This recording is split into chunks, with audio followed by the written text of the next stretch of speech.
ముఖ్యమంత్రి గారు, ఉప ముఖ్యమంత్రి గారు లేదు ల్యాబ్ రిపోర్ట్స్ వచ్చిన వాటిని చూస్తే మనసు కృషించకపోతా ఉంది.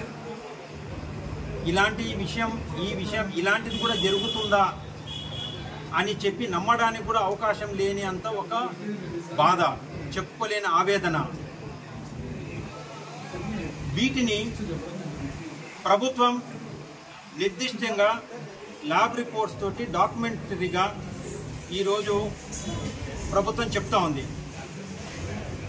ఈ నింద డైరెక్ట్గా ఇది జగన్మోహన్ రెడ్డి గారికే చెందుతుంది.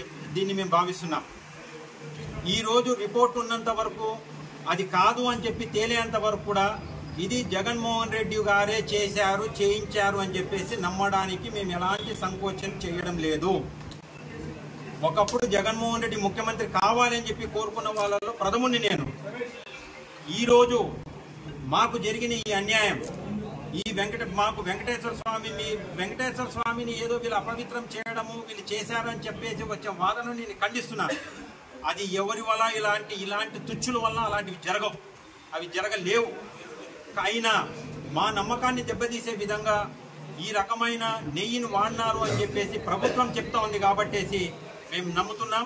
అది జరగలేదు అని చెప్పేసి గత ముఖ్యమంత్రి ప్రూవ్ చేసుకోవాల్సిన బాధ్యత అతని మీద ఉంది. మళ్ళీ అతను దాన్ని ప్రూవ్ చేసుకుంటాడా? ఎందుకనంటే అతను ఇచ్చిన వివరణలో రాజకీయ పరంగానే ఉంది. మాకు అది కాదు కావాల్సింది. ఏ రకంగా అయితే ఇలా డాక్యుమెంటరీగా ఇది జరిగింది అని చెప్పేసి ప్రభుత్వం చెప్తుందో అదేవిధంగా డాక్యుమెంటరీగా ఇది జరగలేదు అని చెప్పాలి. డాక్యుమెంటరీ ఎలా వస్తుంది అని అంటే దానికి నేను చెప్తాను ఎలా వస్తుందన్న విషయం ఆల్రెడీ ఇప్పుడు చెప్పున్నాను.